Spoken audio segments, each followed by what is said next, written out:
আসসালামু আলাইকুম ওয়া রাহমাতুল্লাহি ওয়া বারাকাতুহু। আলহামদুলিল্লাহ নাহমাদুহু ওয়া নুসাল্লি আলা রাসূলিহিল কারীম, আম্মা বা'দ। ফাআউযু বিল্লাহি মিনাশ শাইতানির রাজীম। বিসমিল্লাহির রহমানির রহিম। কুল হুয়াল্লাহু আহাদ, আল্লাহুস সামাদ, লাম ইয়ালিদ ওয়া লাম ইউলাদ ওয়া লাম ইয়াকুল লাহু কুফুয়ান আহাদ। আমরা সর্বপ্রথম আল্লাহ তাআলার প্রশংসা আদায় করছি, যার অশেষ মেহেরবানিতে কিছু কথা বলার এবং শোনার জন্য তৌফিক দান করেছেন। এজন্য আমরা সকলে পড়ি আলহামদুলিল্লাহ। রাসূলের প্রতি দুরূদ সকলে পড়ি সাল্লাল্লাহু আলাইহি ওয়াসাল্লাম। গত দুই পর্বে আমরা আলোচনা করেছি যে কোন কোন জায়গায় সালাত আদায় করা যাবে আর কোন কোন জায়গায় সালাত আদায় করা যাবে না ইত্যাদি সম্পর্কে আমরা গত দুই পর্বে আলোচনা করেছি। আজকে আমাদের আলোচনা মসজিদ সমূহ কার জন্য, এ সম্পর্কে আমাদের আলোচনা। তো মসজিদ শব্দটা আমি এর আগে বলেছি যে সিজদা থেকে এসেছে, আর সিজদা মানে হলো যে আল্লাহ সুবহানাহু ওয়া তাআলা সন্তুষ্ট অর্জন করার জন্য মাথা নত করে দেওয়া, জমিনে মাথা ঠেকিয়ে দেওয়া, এটা হচ্ছে সিজদা। তাহলে এটা হবে একমাত্র আল্লাহর জন্য। তাহলে আল্লাহর জন্য যদি হয় তাহলে সেটা হবে ইবাদত। পক্ষান্তরে আল্লাহর জন্য যদি না হয়, শয়তানের জন্য যদি হয়, অথবা কোনো শাসকের জন্য যদি হয়, অথবা কোনো দেবতার জন্য হয়, কোনো মূর্তির জন্য হয়, অথবা কোনো গাছকে গিয়ে সিজদা করছে এটার জন্য হয়, অথবা কোনো মাজারে গিয়ে সিজদা করছে, অথবা কোনো পীরের কাছে গিয়ে সিজদা করছে, এক কথায় আল্লাহকে বাদ দিয়া যত উদ্দেশ্যে মানুষ সিজদা দিয়ে থাকবে এগুলো সবই শিরিক হবে, আল্লাহর ইবাদত হবে না, বরং গায়রুল্লাহর, আল্লাহ বাদ দিয়ে অন্য যেগুলো স্রষ্টা হিসেবে গ্রহণ করেছে মানুষ সেগুলোর ইবাদত হবে। তাহলে যেহেতু সিজদা আল্লাহর জন্য, তাহলে মসজিদটা কার জন্য? আল্লাহর জন্য হবে। এটা স্পষ্ট ভাষায় আল্লাহ সুবহানাহু ওয়া তাআলা বলে দিয়েছেন সূরা জিন 18 নম্বর আয়াত। আউযু বিল্লাহি মিনাশ শাইতানির রাজীম। ওয়া আন্নাল মাসাজিদা লিল্লাহি ফালা তাদউ মাআল্লাহি আহাদা। আল্লাহ বলছেন নিশ্চয় মসজিদ সমূহ, এখানে এক বচন নিয়ে আসেনি। মসজিদ মানে এক বচন, একটা মসজিদ, কিন্তু মাসাজিদ মানে হচ্ছে বহু বচন, মানে অনেক মসজিদ। তাহলে সমস্ত মসজিদ একমাত্র কার জন্য? আল্লাহ সুবহানাহু ওয়া তাআলার জন্য। তাহলে কাবা ঘর থেকে শুরু করে বাইতুল মুকাররম, কাবা ঘর থেকে শুরু করে আমাদের বিশ্বের আনাচে কানাচে যতগুলো মসজিদ আছে সমস্ত মসজিদ একমাত্র আল্লাহ সুবহানাহু ওয়া তাআলার জন্য। ফালা তাদউ মাআল্লাহি আহাদা। অতএব তোমরা এই মসজিদগুলোতে আল্লাহর সাথে অন্য কাউকে ডাকিও না। আমরা সবাই ওলামায়ে কেরামের মুখ থেকে আমরা শুনেছি যে কাবা ঘরে কতটি মূর্তি রেখেছিল মুশরিকরা। সে সময় মুশরিক জাহিলিয়াতের যুগে কাবা ঘরে 360টা মূর্তি রেখেছিল তারা। হাবল, তারপরে উজ্জা, লাত, এ সমস্ত তাদের মূর্তিগুলোর নাম ছিল। এবং প্রতিদিন তারা কোনটা কি প্রয়োজন সেটা নিয়ে তারা যেটা যে মূর্তি, মানে তারা যেটা বিশ্বাস করতো যে এই মূর্তিটা এটা দিতে পারবে, ওরকম তারা ওই মূর্তির কাছে গিয়ে তারা সিজদা দিত। তাহলে কাবা ঘর আল্লাহর, তো ওই আল্লাহর ঘরে তারা আল্লাহকে সিজদা দিতে না গিয়ে প্রত্যেকটা কোনায় কোনায় তারা মূর্তি খাড়ো করে রেখেছিল। ওই মূর্তিগুলোর কাছে তারা গিয়ে সিজদা করত। তাহলে সিজদাটা তখন আর আল্লাহর জন্য হতো না, কার জন্য?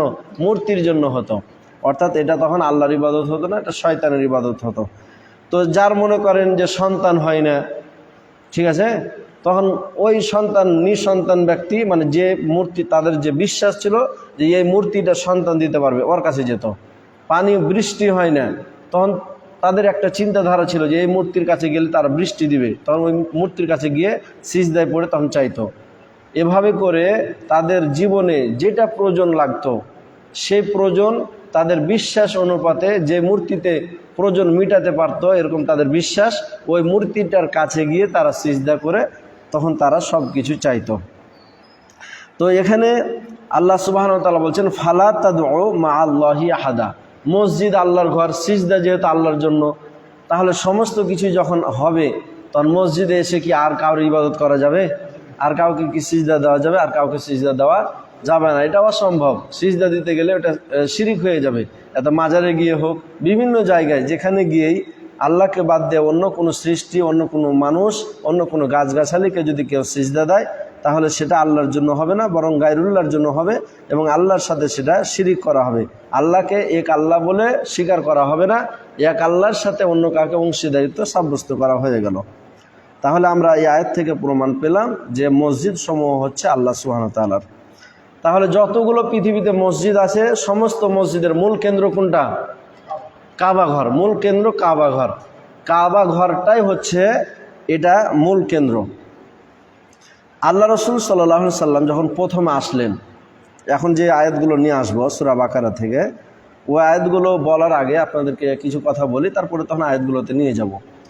তো আল্লাহ রসুল সাল্লাল্লাহু আলাইহি সাল্লাম যখন কাবা ঘর মক্কাতে যখন আসলেন, তো সে সময় যখন নামাজ ফরজ হলেন, তো ওইখানে যখন নামাজ আদায় করতেন তখন তিনি এমনভাবে নামাজ আদায় করতেন যে মুসলিম মানে আমাদের কাবা কিন্তু দুইটা, মানে আমাদের কেবলা দুইটা।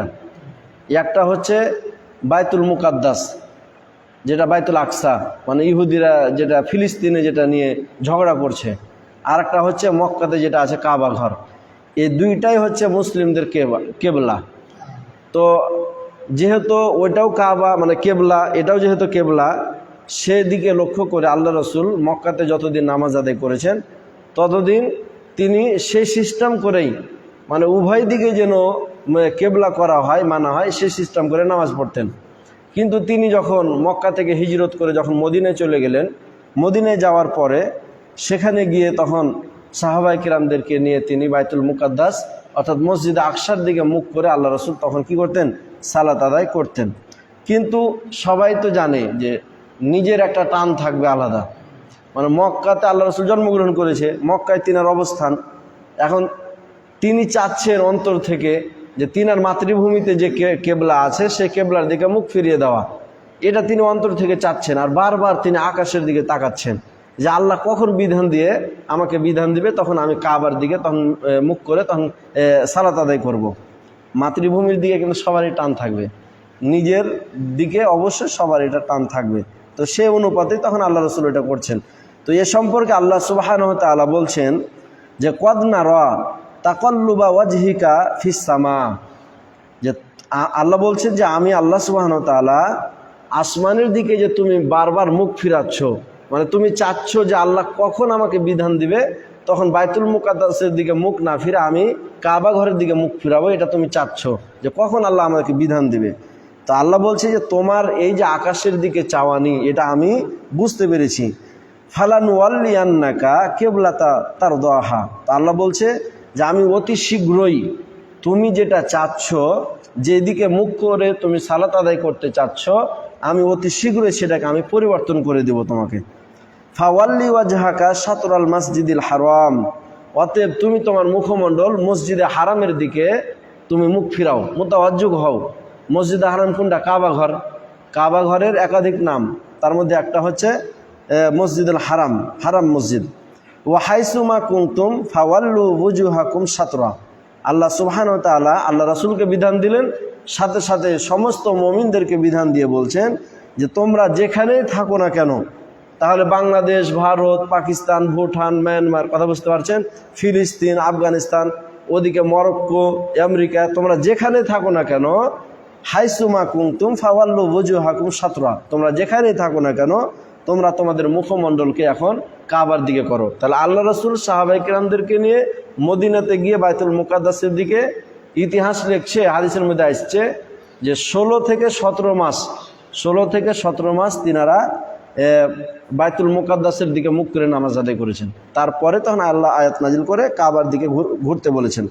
ওয়া ইন্নাল্লাযিনা উতুল কিতাবা লা ইয়ালামুনা আন্নাহুল হাক্কু মির রাব্বিহিম, আর যাদেরকে কিতাব দেওয়া হয়েছে, মানে আহলে কিতাব যাদেরকে বলা হয়, ইহুদি খ্রিস্টান, ইহুদি খ্রিস্টানরা কিন্তু এখনও কেবলাকে মানে বাইতুল মুকাদ্দাসকে তারা কাবা হিসেবে গ্রহণ করে। ফিলিস্তিনিদের সাথে মুসলিমদের সাথে হিংসাগত ধর্মগত হিংসার যতগুলো ঝগড়া, তার মধ্যে উল্লেখযোগ্য একটা কারণ হচ্ছে বাইতুল মুকাদ্দাস তারা গ্রহণ করবে, মানে তারা মুসলমানদেরকে ওখান থেকে বের করে দিয়ে তারা ওটা নিয়ে নেবে। মানে কেন? যে তারা দাবি করে এটা আমাদের কেবলা।